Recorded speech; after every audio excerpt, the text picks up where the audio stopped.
The suspect in the Esther Salas case doesn't kill himself. We'll talk a bit about what's going on over there. Anti-Trumpers do anti-Trump things. Kanye goes off the deep end once again, and we will read Twitter trending. I'm Jay Edgar, and this is Contemporary.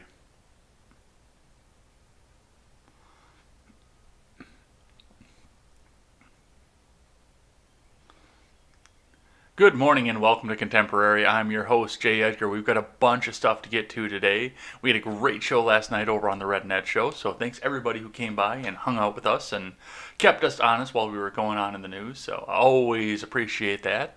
If you like what you saw there, or like anything else, or would like to even see some other kinds of shows coming up out of us, go ahead and check us out over on the Freedom Scoop Media Group. Freedom Scoop is going to be your one-stop shop for all of your news and commentary needs. You've got my shows, both of which show up at the top right now.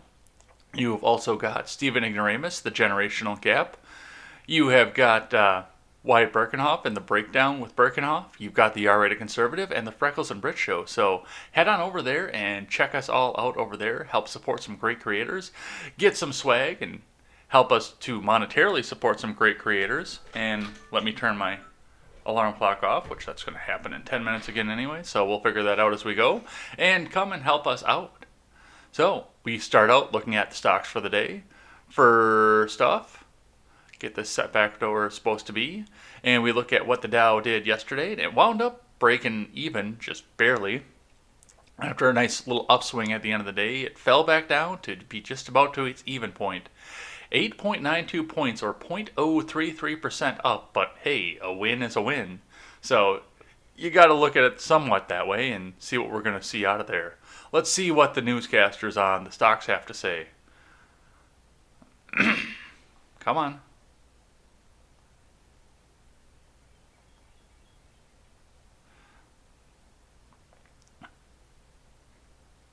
Apparently we're not going to read from IBD anymore. I thought I had that fixed as of yesterday. A little bit of on-air production for you guys. Alright, screw it. We'll go on to Market Watch, and then we will find another source to read from in the morning. Alright, all 30 Dow stocks gained pre-market as IBM and Coke add a total of 48 points to the Dow's price from Tommy Kilgore. All 30 components of the Dow Jones Industrial Average were trading higher in pre-market trading Tuesday, led by the shares of earnings reporters from International Business Machines Corp.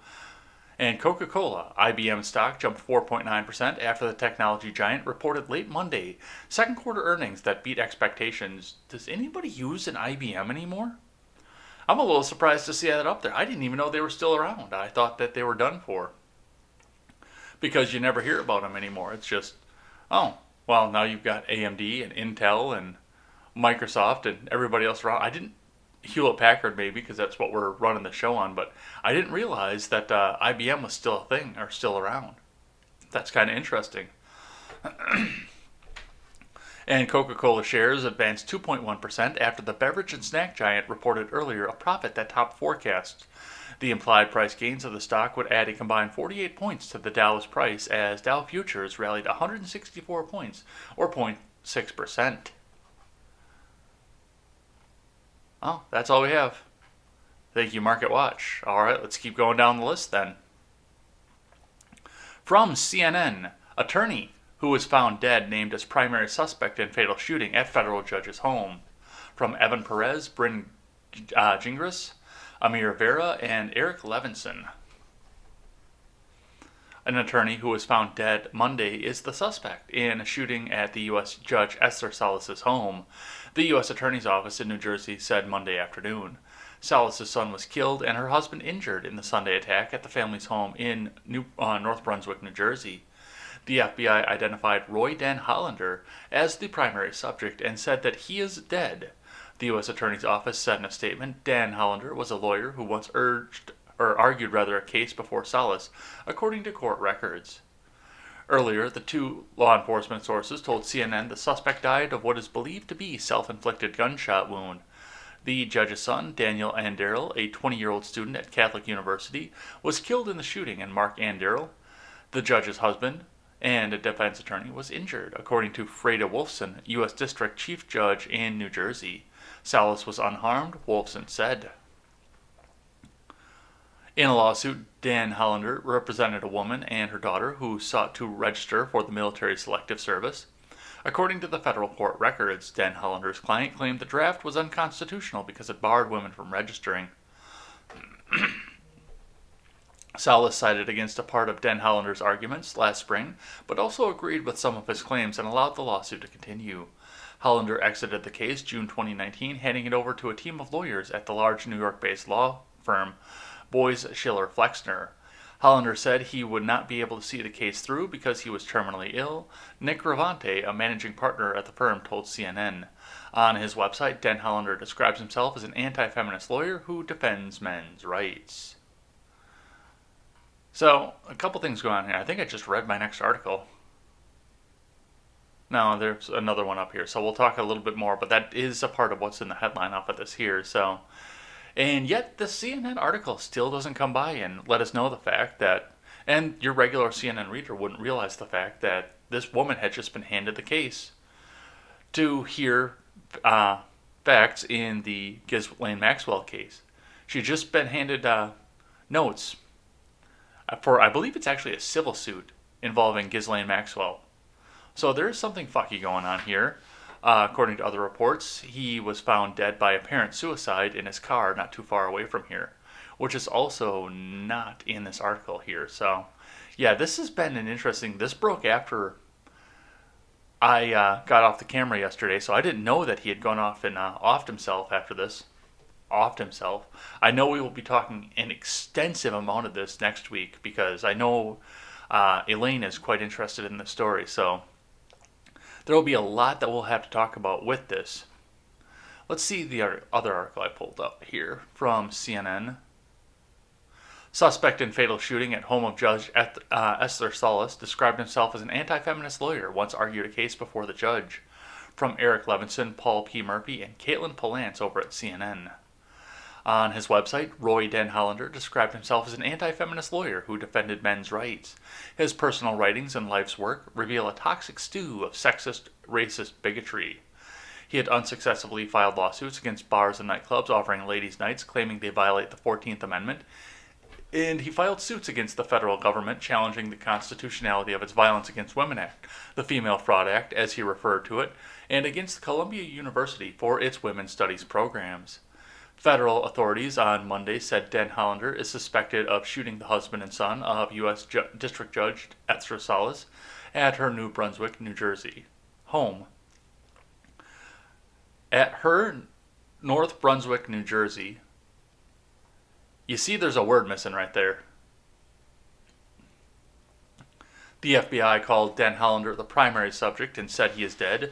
Two law enforcement sources told CNN the suspect died of what is believed to be a self-inflicted gunshot wound. The attorney penned lengthy documents filled with bigoted and sexist content on his website. One document, which he called Cyclopedia, is 152 pages of anti-feminist musings. In the so-called evolutionary correct cyclopedia, Dan Hollander made the chilling remarks about solutions to what he called political commies and feminists. Things began to change when individual men start taking taking out those specific persons responsible for destroying their lives before committing suicide, he wrote. Yeah, there is something else going on with this. Because it really seems like it's time to go paint this guy as some sort of right-wing extremist and MGTOW kind of guy right before an election and right before this case goes before Ghislaine Maxwell. The tinfoil detector is going off like crazy on this one right here. We're going to save this. And we're going to go talk about, we'll talk about this again next Monday. Definitely. But yeah, this just does not pass the tinfoil test. Something else is going on here. This is just way too convenient for anything to come out here. Alright, let's keep going here though. From the Washington Post, archived through archive.today. Trump threatens to deploy federal agents to Chicago and other U.S. cities led by Democrats. Homeland Security officials said Monday they are making preparations to deploy federal agents to Chicago, while President Trump threatened to send U.S. law enforcement personnel to other Democratic-led cities experiencing spates of crime. They're not even trying to hide the fact that it's Democratic-led cities. As if they don't care. I don't know. Trump made the pronouncement as he defended his administration's use of force in Portland, Oregon, where agents have clashed nightly with protesters and made arrests from unmarked cars. Calling the unrest there worse than Afghanistan, Trump's rhetoric escalated tensions with Democratic mayors and governors who have criticized the presence of federal agents on U.S. streets. Telling reporters at the White House that he would send forces into jurisdictions with or without the cooperation of their elected leaders. "We're looking at Chicago too, we're looking at New York," he said. "All run by very liberal Democrats, all run, really, by the radical left." "This is worse than anyone's ever seen," Trump continued. "And you know what? If Biden got in, that wouldn't be true for the country. The whole country would go to hell." With his poll numbers sinking amid widespread frustration at his response to the coronavirus pandemic, Trump has cast himself as a law and order strongman who will pacify U.S. communities roiled in recent months by spreading disease. The economic crisis and large street protests for racial justice, Trump has wielded images of violent demonstrators. All right, let's actually turn this off this time, not just hit snooze. Through the vast majority of racial justice protests have been peaceful. Okay. Peaceful is what you're going to call them. That's what you're going to go with. Good job with that. 3 Department of Homeland Security officials said Monday that the agency had been making preparations to deploy agents from U.S. Immigration Customs Enforcement to Chicago. But the officials said operations details are not yet finalized. Don't we have a National Guard for this? If he's really going to be the law and order thing, which I'm pretty sure at this point is just bad advisors feeding him bad information coming up into an election, because I wouldn't do this, especially given the fact that we know that the radical left wants to paint him as that authoritarian tyrant that they all said he was going to be from the beginning. I wouldn't be doing this. I would just let these places fucking burn. If the mayors and the state governors don't want to do anything, or the county officials even for that matter don't want to do anything, that's on them. Unless it's a federal building, of course, which at that point, yes, go ahead and defend, but yeah, no, I would not be doing anything like this. The officials who spoke on the condition of anonymity to describe the plan said the agents who are part of ICE's Homeland Security Investigations Division would not engage in immigration enforcement operations and would likely assist with intelligence gathering and targeting of the drug trafficking groups and gangs driving the violence. Trump has mentioned New York and Philadelphia as 2 other cities where his administration is looking to send federal agents. But 2 DHS officials said Chicago is the only city where their preparations have advanced. The Chicago Tribune first reported on the plans on Monday, saying up to 150 agents would be involved, but the DHS officials said the size of the HSI contingent remains in flux. DHS officials involved in the preparation also said the federal agents would be directed by the Department of Justice, and their assignment in Chicago would be very different from the standoff between federal forces and protesters in Portland, despite the president's attempts to link the two. On Sunday, Trump lashed out at the Democratic officials in Oregon, who have asked his administration to withdraw from Portland, saying the heavy-handed tactics of DHS agents was exacerbating the confrontation outside the federal courthouse, where violent clashes have played out over the past several weeks. So, yeah, there's a lot to unpack here. No, I would definitely not be doing this at this point. For regular street violence, of course, once again, if it happens on federal property, which all of these cities do have federal buildings on them, that'd be a different story. But absolutely not. I would definitely 100% not be sending them out to be just a regular police force. These governors and mayors made their beds, let them lay in it. Let them try and replace, because you know what's going to happen, because it happened in Minneapolis. They are going to stand them down, and then they're going to come back to the federal government and say, please, please, Mr. Federal Government, just gives us money. Gives us money. We need to rebuild our city, gives us money. So, yeah, a lot of stuff going on with this. We've actually got one here from my local Fox affiliate. Social justice groups call for police reform to be included in Democratic platform in November. From Bill Miston. In light of the unrest following the murder of George Floyd in Minneapolis, the coalition to march on the DNC, along with several other social justice groups, are unifying behind a plank of policing reform and that it must be included in the party's platform for the November election. So they didn't get the chance to burn down Milwaukee, and now they're going to come out and march on something where nobody's going to be. Figure all of this out. Red Arrow Park was chosen by organizers as it was the site of the 2014 shooting death of Dontre Hamilton by a Milwaukee police officer. In light of the surge of protests that have swept across the country following the murder of George Floyd, we found it imperative to amplify our demand of community control of the police and an end to police terror, said Omar Flores of the Coalition to March on the DNC. While the group supported the Democratic Party in defeating President Trump, it has called on the Democratic Party to take action to make meaningful policing reforms and intends to march on the DNC at the Wisconsin Center come August. Okay, I gotta ask you this. Not you guys, because I don't think you guys are gonna have the answer, because I don't think anybody that's in my audience right now is some sort of extremist radical. We have a few of them in here and there, and you guys come in and very handily take care of most of them as we go along, but I gotta ask these guys here, and they'll never see it, but I still gotta ask the question. What exactly do you plan to do if the DNC doesn't cow to your demands? If they don't just bend over for you? It's not like you're not gonna vote for them. It's not like you're gonna go across the aisle and vote for Trump. So, what exactly is the stick in this situation? I know what the carrot is. The carrot's going to be, oh, well, if you do this, we'll vote for you. But what exactly is the stick going to be in something like this? Let's read on. This isn't a partisan issue, said Lauren Cross of the Milwaukee Alliance Against Racist and Political Oppression. This is about getting justice for people affected by police crimes, no matter the condition, no matter the political affiliation of the city or the town that they reside in. This is about families. Earlier this month, a task force put together by the presumptive Democratic presidential nominee Joe Biden and former candidate Senator Bernie Sanders released a list of recommendations as part of a unity platform calling for the banning of chokeholds, investing in community policing investigating police misconduct patterns, as well as creating unarmed first responders like social workers and mental health experts to tackle low-level conflicts, allowing police officers to handle some serious crimes. So, yeah, they're going to keep going down this thing until a bunch of social workers get shot, and then it's going to come out and be, oh, well, we need policing in this area. And of course, we have more extremes, like over in New York, where it is just abolish the police entirely.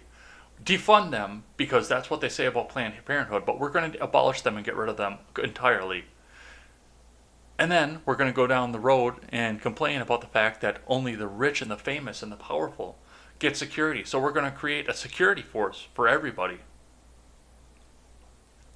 Congratulations, you just invented the police. So that's what's happening over here in my neck of the woods, especially given the fact that they did not have the chance to go and march on the DNC. Let's see what's happening elsewhere in the country. From Fox News, Mark McCloskey, St. Louis man charged after pointing gun at crowd outside the home, slams prosecutor. From Charles Creatz. Mark McCloskey, the St. Louis man who has been charged with a felony after he and his wife pointed guns at a crowd who'd converged on his neighborhood, said it's clear that the circuit attorney is trying to keep criminals safe rather than those following the law. St. Louis Circuit Attorney Kim Gardner, the city's top prosecutor, said Mark and Patricia McCloskey, both personal injury attorneys in their 60s, will be charged with felony unlawful use of a weapon following the June 28th incident. The McCloskeys said hundreds of people marching to the mayor's home had broken a gate to enter the private street. Mark McCloskey told Tucker Carlson tonight that when it came to public officials, Gardner was a key, but lone advocate for their potential punishment. He told host Tucker Carlson that Missouri Attorney General Eric Schmidt, the state's top prosecutor, along with President Trump and Republican Governor Mike Parson, have been on his side. He added that Gardner, however, reportedly released dozens of protesters and alleged rioters that had been previously arrested without charging them, which was reported in a tweet written by Schmidt. It seems like the only person in the United States that thinks we did something wrong is our city circuit attorney. She's the same person that let out of jail everybody that was responsible for the looting and the fires and the destruction following the George Floyd death in the city of St. Louis, McCloskey told Carlson. It's a totally upside down world, he continued. The people who broke into my neighborhood were all trespassing. The guy that recruited them, that planned this event, said the next day that he intended to break the law, that he needed to break laws in order to send his message. None of those people are arrested. None of those people are charged. The circuit attorney has apparently decided that her job as prosecutor isn't to keep us safe from criminals, but to keep the criminals safe from us. It's a bizarro, upside-down world. I've been a little irritated by this process until today, and now I am just flat-out pissed off. This has gotten to be outrageous, and yes, it absolutely is. Now, from my understanding, the governor of Missouri has already announced that he intends to pardon these two if they do get charged with something. And once again, we looked at some of the pictures out of this. I got some pictures out here that were brought to my attention that showed that outside of the pan of everything else, you could see the muzzle of a rifle pointed at the McCloskeys when the woman was pointing her gun back at them. But this was absolutely trespass, no matter. I mean, the Google cars can't even get into this neighborhood. So if you go onto Google Earth, you just see a black spot where this neighborhood is because the Google cars can't even get there to map it. You can't get directions there. You have to be invited. This was trespass, and they were defending it.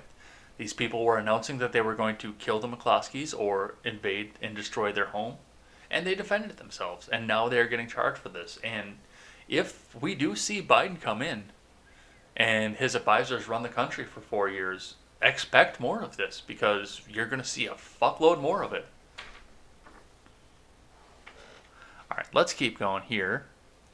From the Hill, Democrats, progressive groups raised more than $700 million in 3 months through Act Blue, which means Democrats, progressive groups siphoned $700 million away from the Black Lives Matter donations and donated it to Democrats. Hands washed, hands clean. Nobody has to see how the money got laundered. From John Bowden. Democratic donors contributed more than $700 million to candidates and progressive groups on the left-leaning Act Blue platform in 2020's second quarter, the company said on Monday. In a blog post, Act Blue pointed to the $710 million figure raised in the second quarter of 2020 as the highest single quarter total in terms of fundraising in the platform's history. The company also registered its highest number of first-time donors and unique donors this quarter. Just over 5.7 million contributions were made on the platform in the second quarter of 2020, a sharp increase from the 1.4 million recorded on the previous quarter. In a statement, Act Blue pointed to bail funds and other fundraisers on the Act Blue platform begun in response to the nationwide protests over the death of Black Americans in police custody, including George Floyd, as a reason for the spike. Yeah, there's a correlation there. And a causation, it's just not going in the direction that the Hill is telling us. Black activists and black-led organizations made history in Q2 2020, leading the way as people around the world organized in protest against police violence and anti-black racism, Act Blue wrote in the blog post. Digital fundraising was one part of that organization. Hundreds of thousands of people donated to nonprofits raising funds to help protesters with bail, legal services, and support, as well as black-led groups that are organizing for voting rights, the protection of black trans people, and black political power, it continued. Act Blue's executive director, Aaron Hill, told CNN in a statement that the small-dollar donors were more engaged with the political process than ever before. Small-dollar donors are driving change, said the Hill. They are engaged in historic levels and pushing for the values they care about in their communities and at all levels of government. Yes, Black Lives Matter laundered a bunch of money and gave it to Act Blue. Problem solved. And yes, this is how Biden is suddenly outraising Trump at this point, because he was lagging behind in a very, very big fashion up until George Floyd died. And you keep trying to tell me that this isn't a conspiracy. If it isn't a conspiracy, there are a lot of convenient things going on here. Let's keep going.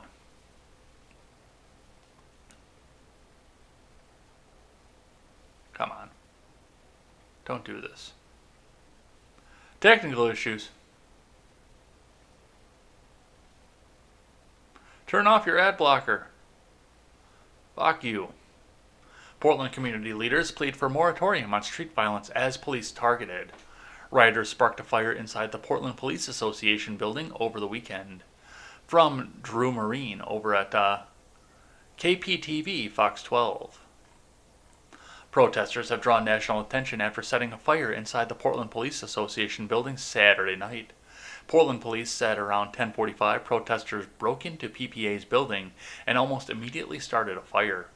The building on North Lombard Street is still covered with graffiti, and remnants from the fire set Saturday night are still scattered inside. Ash Leavenworth lives a few houses down from the PPA and said while it's scary to see this happening on the street, he says dramatic action needs to be taken in order for change to happen.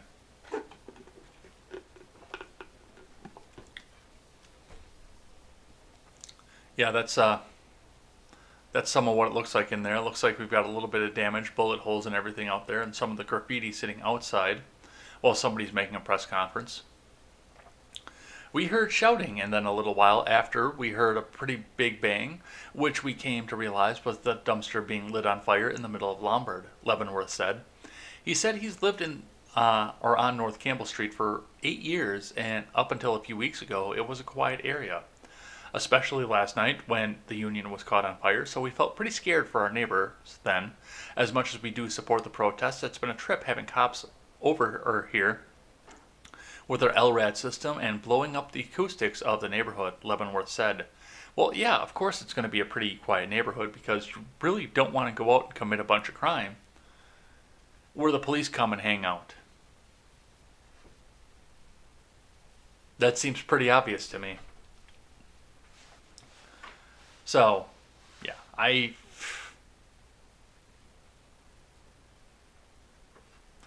After seeing what's happening in Portland, Leavenworth says he understands why the protesters are angry. People are seemingly getting snatched off the street by federal units that have been sent to Portland, and people are understandably upset, he said. I think that honestly the only thing that brings about change is showing up and doing something dramatic. The PPA held a press conference Sunday afternoon to address what happened. President Darrell Turner said the violence needs to end. This is no longer about George Floyd. This is no longer about racial equity or social justice. This isn't about reform or the evolution of policing. It's about violence, rioting, and destruction, Turner said. And yet you will be carried out and lynched if you actually try to make good on that. I am sorry, Mr. Police Chief, but that's what's going to happen. So that's what's happening up in Portland, and the locals are getting on these people's side. They're getting their property destroyed, and they're on the side of the protesters. This is clown world, people. This is exactly what this is. It's 100% clown world. And I can't believe I lived long enough to see it. All right, let's keep going here. From ABC News, as mandates grow, Trump tweets photo of himself in a mask, now calling it patriotic. From Libby Cathy. President Trump on Monday retweeted a photo of himself wearing a mask, saying, "Many people say it's patriotic to wear a face mask when you can't socially distance," and "There's nobody more patriotic than me, your favorite president." It wasn't clear what message, if any, he might be sending to his nearly 84 million Twitter followers and supporters, but it came just hours after he said he'd resume coronavirus task force briefings at the White House amid bad poll numbers for his handling of the coronavirus crisis.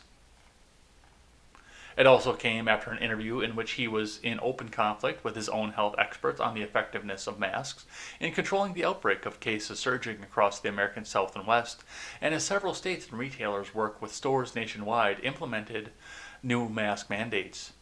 "No, I want people to have a certain freedom, and I don't believe in that, no," Trump told Fox News' Chris Wallace when asked if he would consider a national mask mandate.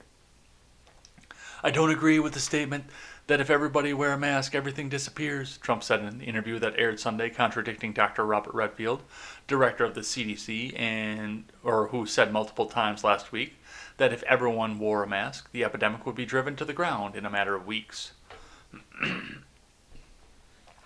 Dr. Fauci said don't wear a mask. Our Surgeon General, terrific guy, the best guy, said don't wear a mask. Everyone was saying don't wear a mask. Trump continued misleadingly. All of a sudden, everyone... Really? You're reporting on the facts and you had to put your own editorial in there. This is ABC News, folks. All of a sudden, everyone's got to wear a mask. And as you know, masks cause problems too. So, Seawall and Darth Spartacus and I were having a discussion about this last... No, it wasn't Seawall. Who the fuck? It was John, rather. Not Seawall. John and Darth Spartacus and I were having a discussion about this in the Generational Gap Discord last night. And what this actually entailed, what was going on with this, and everything else that went around it. And Spartacus had a kind of spicy take, and he brought up the fact that what if this was Trump just trying to see how much of the opposite the mainstream media will do and how much they'll try to demonize everything that he says. What if this is a way to try and eliminate the mask mandates? Because, you know, if he comes out and says, oh, the masks are the greatest thing in the world, the best mask, I have the best mask, and you can have the best mask too. If he does that, then the mainstream media is going to be tripping over themselves to come out and say, well, masks are actually bad. Masks are evil. Masks can make you sicker. Because President Trump said it, that means it's bad. So that's actually possibly a pretty genius way to do this, and we actually might see this come down as we go along. So pay attention to that as we go along, because that would be very, very interesting to see. All right, let's keep going here. I just wanted to have that article in there so we could talk a bit about that. Another one from The Hill, which is playing a video on me. No, go away, video. White House, Senate GOP clash over testing funds. From Alexander Bolton. Senate Republicans are clashing with the White House over whether to include new money for coronavirus testing in the next relief package, which lawmakers estimate could swell to $2 trillion once Democratic demands are included. The intra-party tension in the GOP could give Democrats leverage as congressional discussions intensify over the next couple weeks. White House negotiators, led by Treasury Secretary Steve Mnuchin and White House Chief of Staff Mark Meadows, want to keep the size of the initial Republican offer to around $1 trillion.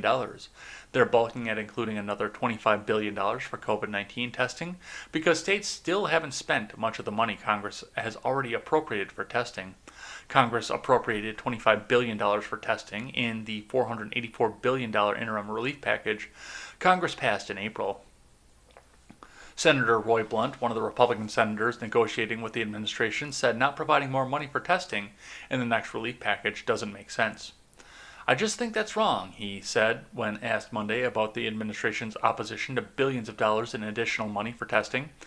We're in the process of developing tests that would be easier to take and quicker responded to. If you're going to get people back to school and back to work, having those kinds of tests is really important. Senate Health, Education, Labor, and Pensions Committee Chairman Lamar Alexander, who was negotiating with the White House, said, "My view is we should do whatever we need to make sure we have adequate tests. Tests, tests, tests, tests, tests." Senate Republicans fear losing control of their majority in the November elections and see testing as a major political and policy issue. They want to be able to provide enough money to boost testing through the end of the year. Spend, spend, spend, spend, spend. And once again, I have to come back and ask the same question I ask every time we look at something like this. That is $25 billion. They want to go out and spend $2 trillion more. Where the hell are you going to get this money from? Where do you plan to come up with $2 trillion? Because the government doesn't produce anything. This isn't a communist country, which means the government doesn't own the means of production. The government doesn't produce anything. Where are you getting $2 trillion? You guys know where. You guys definitely know where they're getting $2 trillion from. But they won't tell you the quiet part out loud. You're just going to look back and see that your taxes have increased significantly next year because they just keep spending and spending and spending and spending. Yeah, right here. Speaker Pelosi and Senate Minority Leader Chuck Schumer support a $3 trillion relief package passed by the House in May. Yeah. Spend and spend and spend some more. My name is the U.S. government. And in all honesty, let the states figure this out and handle it. They're a lot closer to it than you are. And states like South Dakota don't need to be spending this kind of money. Hell, Wisconsin doesn't need to be spending this kind of money on trying to prop up Arizona and California and Florida, even though I think a lot of that is a hoax out there. So, no.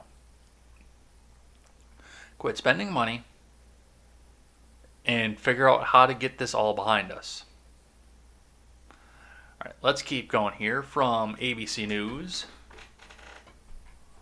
Coronavirus updates. Newsom presses Californians to fight the spread as ICU beds run low from John Hayworth, Evan Pereira, and Meredith Deliso. The novel coronavirus pandemic that has now killed more than 600 people worldwide.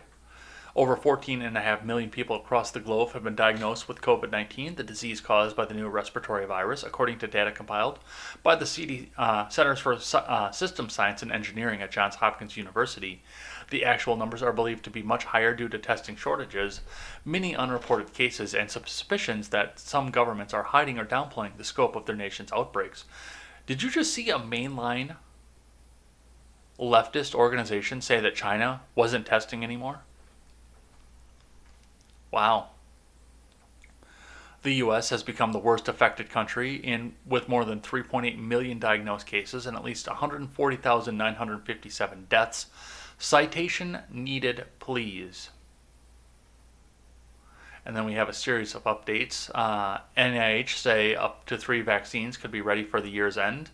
I wonder which one is going to have the most effective radio transmitter.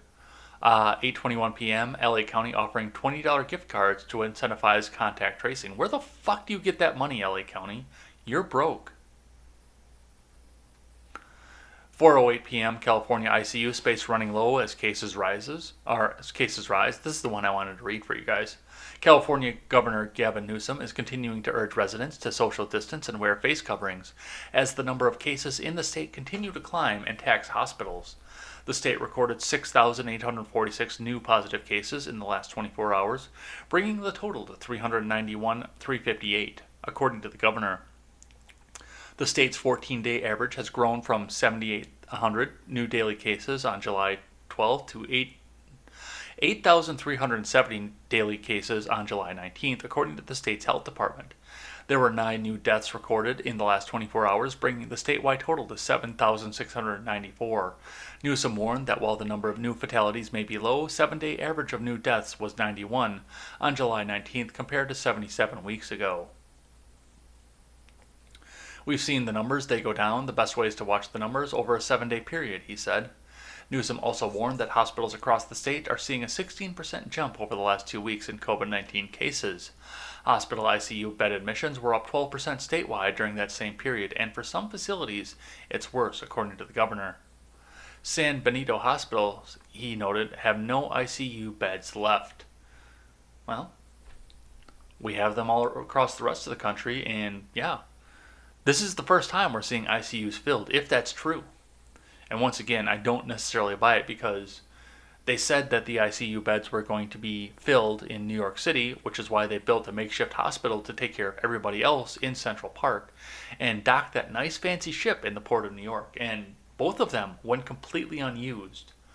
So I'm going to need a citation needed on the beds being full as well in California. But that's what I had to say on that. Now we've got one here that came from the Chill Anarchist over in the Discord server. Remember, you guys, the Discord server is linked in the description below the YouTube channel. It's not in the DLive channel, and I need to figure out how to fix that. So I'm going to get some tiles up in the DLive and the Twitch as soon as I figure out how to do that.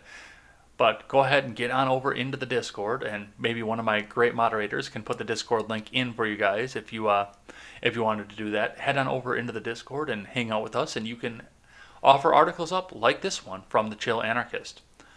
Red for Ed movement, Teachers Union pushed to delay Arizona school openings. Leaders of the Red for Ed movement and Arizona's teachers union are pushing for the state's K-12 public schools to remain closed for in-person instruction until October at the earliest. Reuters reported on Saturday that teachers in Arizona are returning to the Red for Ed activism launched in March of 2018 to lobby against school reopenings in August. The Hill reported that Arizona Education Association is escalating the political battle surrounding the reopening of schools in the state. AEA President Joe Thomas was a well-known supporter of the origins of the Red for Ed movement in Arizona, as Breitbart News reported.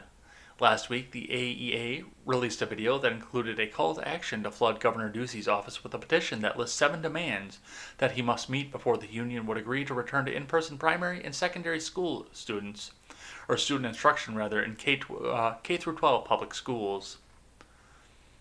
So it looks like, and this is just a lot of quote reporting up off of this, but yes, the Arizona Teachers Union says, well, we're not going to go back to school unless we get to something specific up off of this.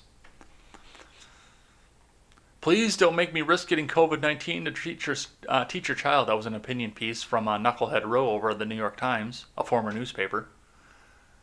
Yeah. You assess certain risks every time you leave your house.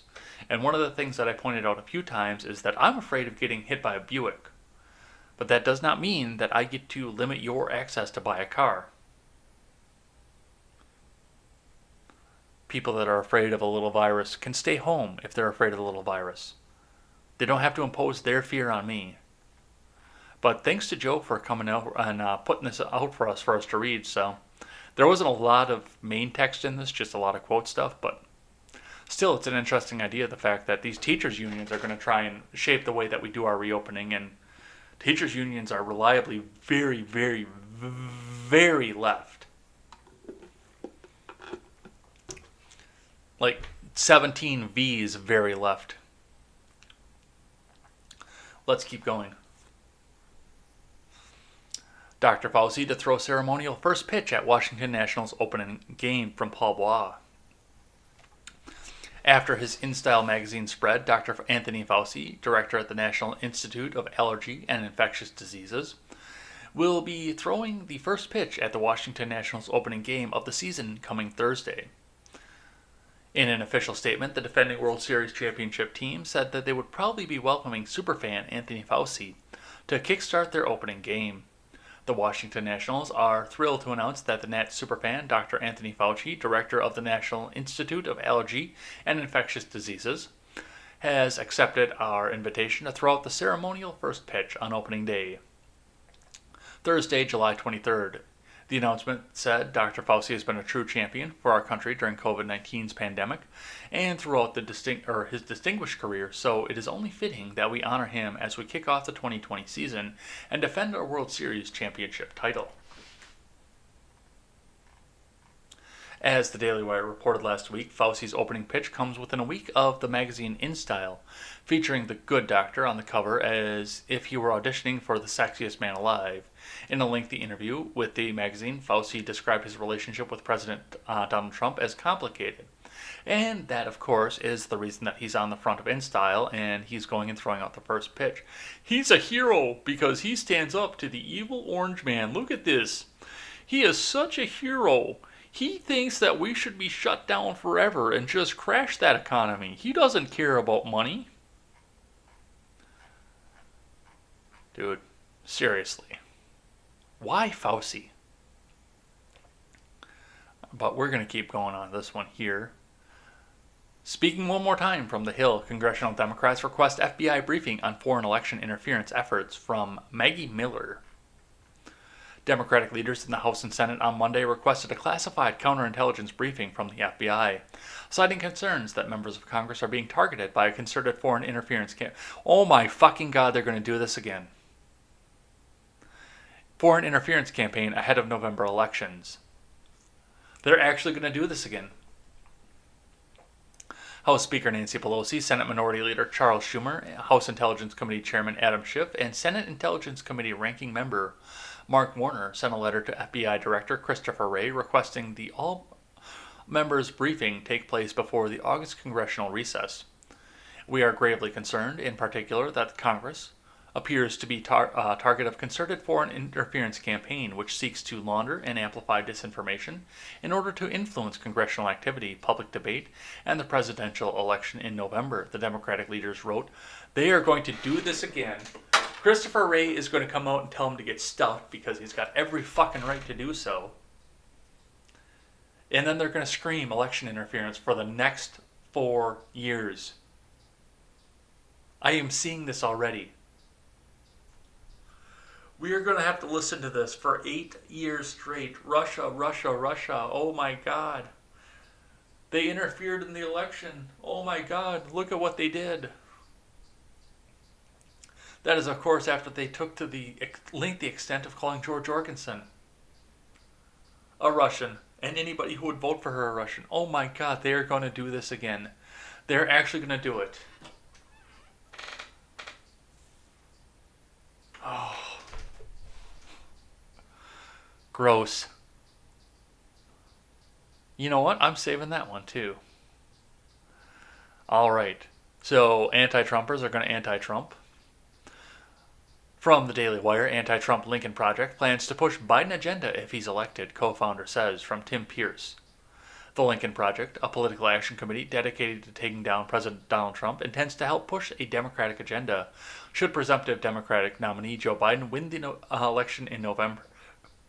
Project's co-founder John Weaver confirmed the group's post-election intentions to the Washington Post in an article published on Monday. The group is preparing to vehemently oppose efforts by the GOP senators to obstruct and stymie Biden's agenda. Yeah, they're not Republicans anymore, and most of these people were Republican staffers, which meant they were insane warmongering assholes that just want to see the world burn. But yeah, the Lincoln Project, go look it up one time and read some of their mission statement and look at some of the people that are on it. It's people, and right now they're trying to get accepted by the Democrat establishment again. And it's people that will never be accepted by the Democrat establishment, no matter how hard they try. But they are trying so hard. Please, please accept us back into the Beltway. We promise. We'll never look at Trump again. We'll never look at an outsider again. We'll just let the same people be in power for fucking ever.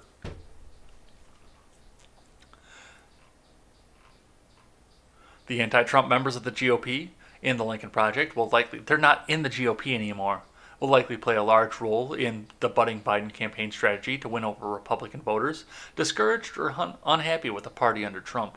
The project is already actively campaigning against Trump and has vowed to try and knock off vulnerable GOP members of the Congress, such as Susan Collins of Maine, who is not a Republican anymore, and Cory Gardner of Colorado. Biden's campaign has reportedly reached out to and won over the support of John Kasich, a failed and former GOP presidential candidate who is no longer in the GOP and former governor of Ohio. Kasich is expected to speak at the Democratic National Convention next month on behalf of the former vice president. Dude, these people don't care what it is that they impose on you. There is nobody in the establishment that is fighting for you. The president, the current sitting president, at least fought for you for the majority of his term. Fought for the American people for the majority of his term. But for the rest of these people, it is nothing about maintaining political power, and they're not even trying to hide it anymore. It is just political power and nothing else off of this. And it's disgusting. And I do not agree with our current sitting president, and I don't intend to vote for him next November. But these people who call themselves GOP are going to help usher in this socialist agenda that the advisors sitting behind Biden are going to try and push down the country because Biden can't articulate a true sentence, a full and complete and thoughtful sentence anymore.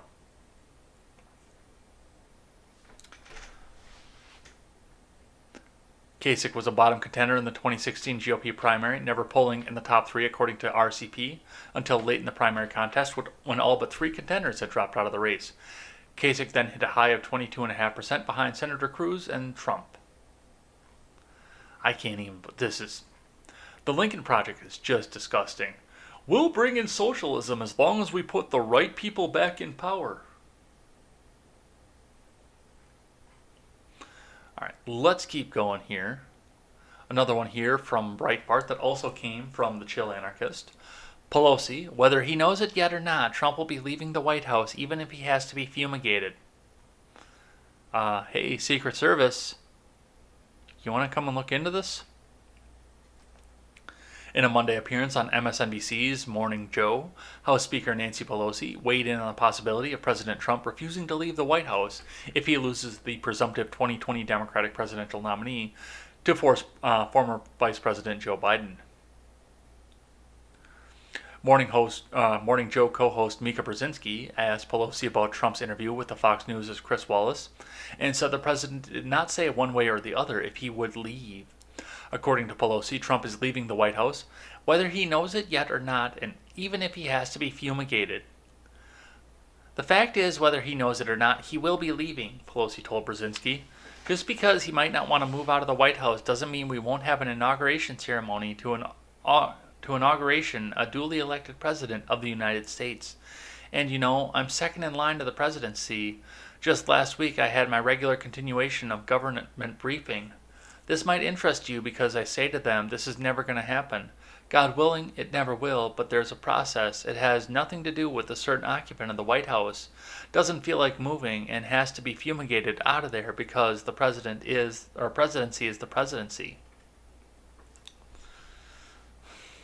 I don't even know what to say to any of this. You're coming out of a party that never wanted to leave the White House. I mean, who's to say that Barack wouldn't have been some sort of top advisor in the White House under a Hillary presidency? Because I'm pretty positive he would have been.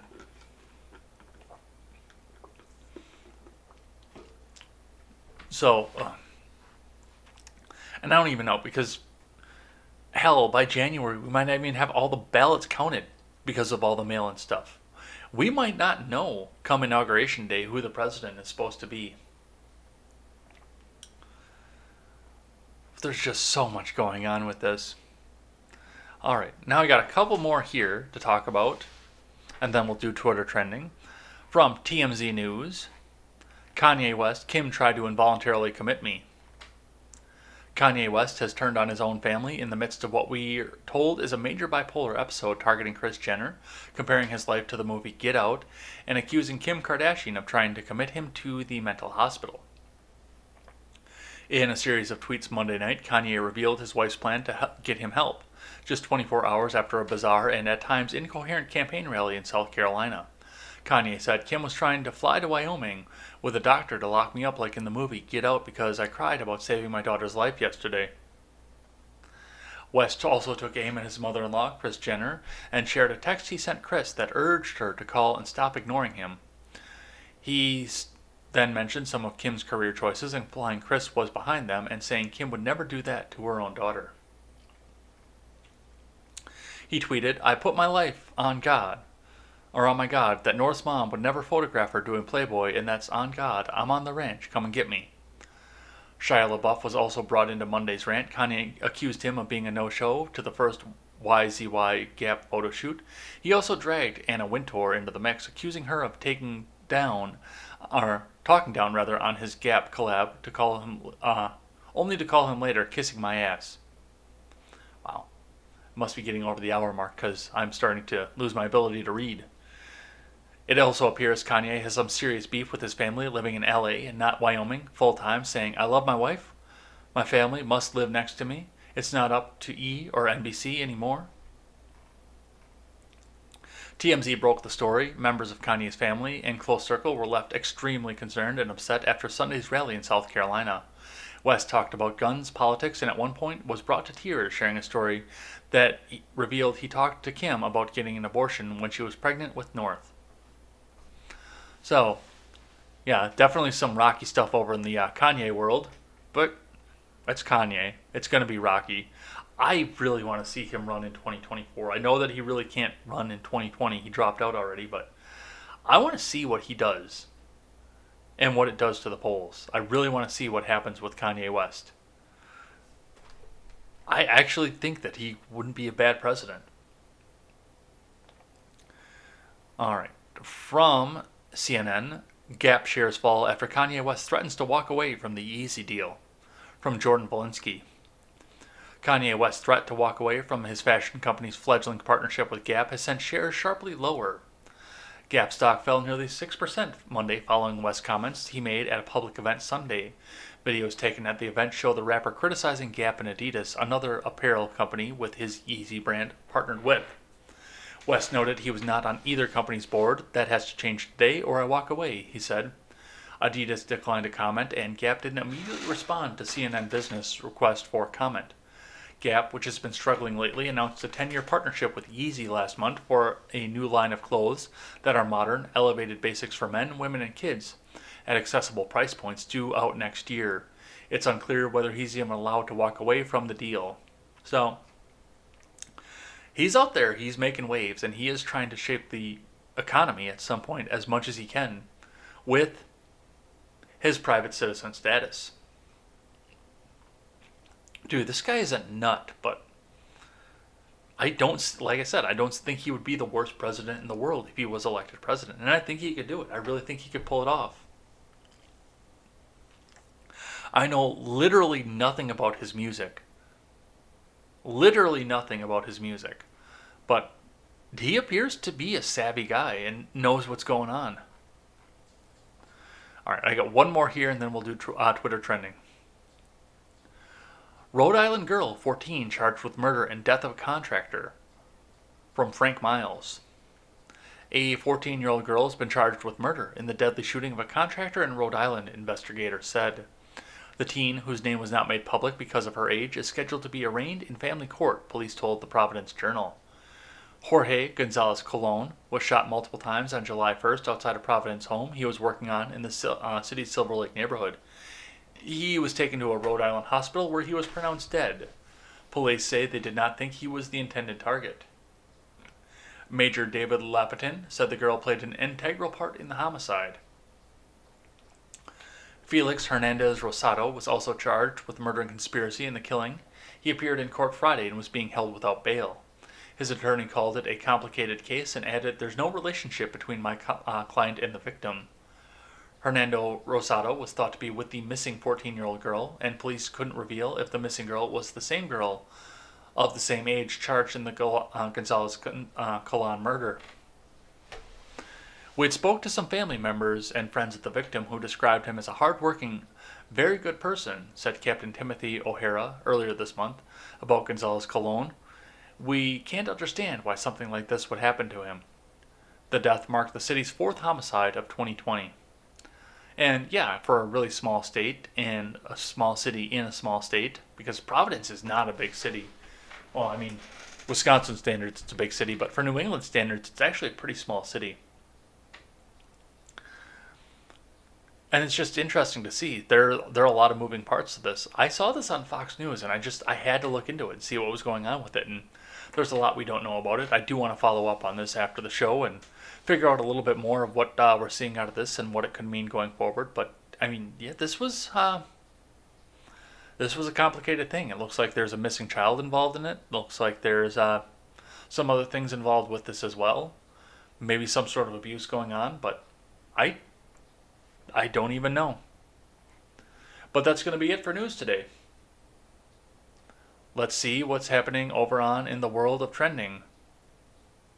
An interesting tweet to come up to as well, something I just replied to as we were talking.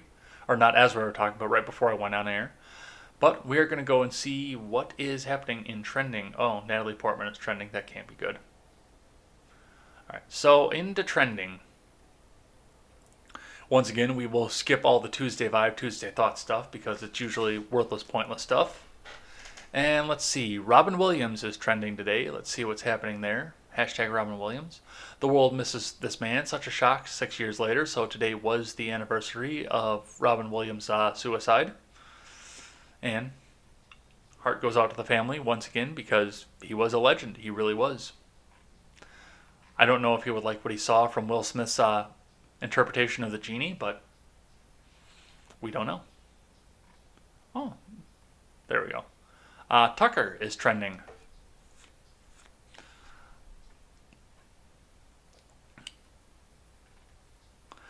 This woman here claiming Tucker Carlson sexually harassed. So yes, Tucker Carlson is getting sexual harassment suits because they have to get him off the air. And Tucker Carlson is going to be integral to the president's reelection if he does get reelected. He absolutely is. And they're trying goddamn hard to get him off the air because they can't have him be there. Here, Bradley Scott says, Tucker Carlson is a target because he tells the truth about the left and they have to destroy the truth at any cost. It's really that simple. Yeah, I can see that. All right, number 3, that isn't a Tuesday thing, Michael Bennett. Oops, I don't want the article. Go away. Let's see what's happening there. Looks like Michael Bennett is retiring from the NFL, and he thinks that the NFL is starting to wake up. Former Pro Bowler and Super Bowl champion Moses bred Michael Bennett retires a unique career and position who always did it his way whether you liked it or not. So, Bennett is out. He's a good Patriot, too. He played, I think, a few teams all across the league. I'm not completely positive what Michael Bennett's career looked like, but I think, yeah, it looks like he's been in the Eagles. He's been in the Seahawks. He's been in the Patriots. So he's been across the league. So I don't really care about football that much anymore, so I don't really care about his career at this point. But, I mean, he's a good guy. Number 4, National Anthem. I will never be okay with the new U.S. flag or national anthem. Who's with me? Members of the San Francisco Giants kneel during the national anthem. No, you're going to fuck baseball too. Stop doing that. Stop doing this kind of thing. People. First MLB player to kneel during the national anthem applauds Giants Gabe Napler for shining light. So yes, it looks like we had a kneeling protest over in baseball.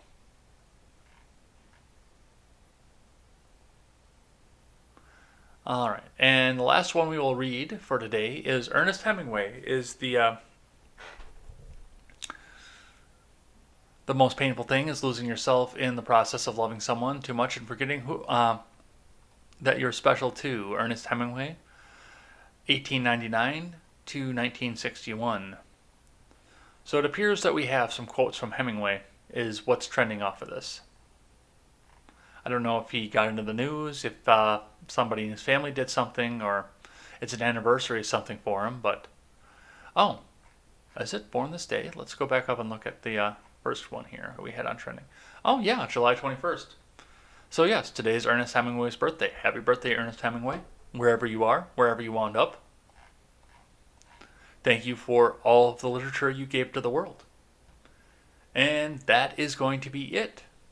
So, we will be back here later on tonight. Come and join me as we go through the Mojave a little bit more and do a few more side quests, I think is what we're going to do. So come on over and hang out. And I think we're going to do a Searchlight. Yeah, that's what we're going to do, the Searchlight quest tonight.